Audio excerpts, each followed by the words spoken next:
Finding a match for a bone marrow transplant can be a long and tiresome journey for cancer patients.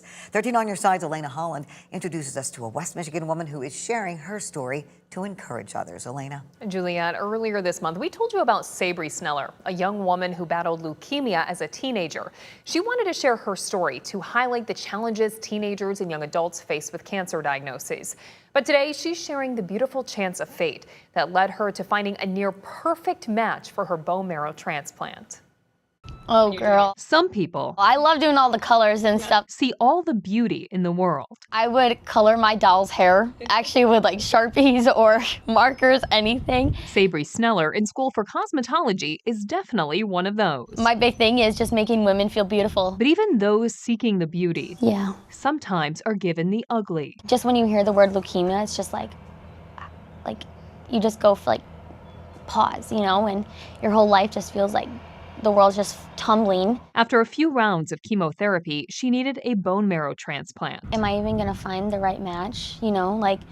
I was terrified. But just a few weeks later, I had 3 good matches. one beautiful number. The one that my donor was a 99% match. This mystery person I had no idea who this person was. with perfect marrow. And here he was just helping me. And now, It has not come back, so I am over a year and a half cancer-free now. she never stopped thinking about her mystery perfect match. I just kept praying that he would sign the papers to be able to meet me. Hey there. Hello. This Thanks so much for doing this. Brady, right? is Brady Hughes. Oh, absolutely, yes. He's a manufacturing engineer in Missouri. Forgot about it for sure. Years and years ago in college, he signed up to be a bone marrow donor at a Be The Match booth at a blood drive. A couple of friends are like, hey, we should do this. So give the sample. They go, you may never hear back from us. 7 years later, They go, hey, it's a 19-year-old female. he matched with Sabrie with that beautiful 99%. And I had thought about it more.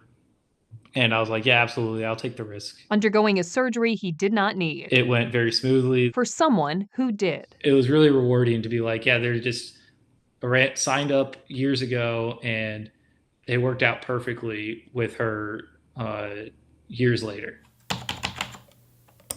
1 year later, back in Michigan, I texted him, and I was freaking out, crying, because I was like, oh my word, I'm gonna find out who he is. Sabrie was finally able to find out her donor. And we just started talking, and we started sharing pictures of our journey and stuff. Feels like I now have a new younger sister. But these two didn't just talk. 2 months later, him and his mom drove here and came and met us. I've told people that's the most fulfilling weekend of my life. As soon as I walked around the corner in the restaurant and I saw him, I just broke down, because I was just like, here he is, this is the person that saved my life. It was awesome to see her and feel the love of her entire family. All because a college student randomly signed up to donate. I feel like if everybody was on that registry, there could be a match for everybody and everyone could have a second chance at life. A moment of fate connected these two people, We're going back up in June for her wedding, so that was really exciting to get invited. who both can now live a long People don't understand that. and beautiful life. He did something so selfless for me,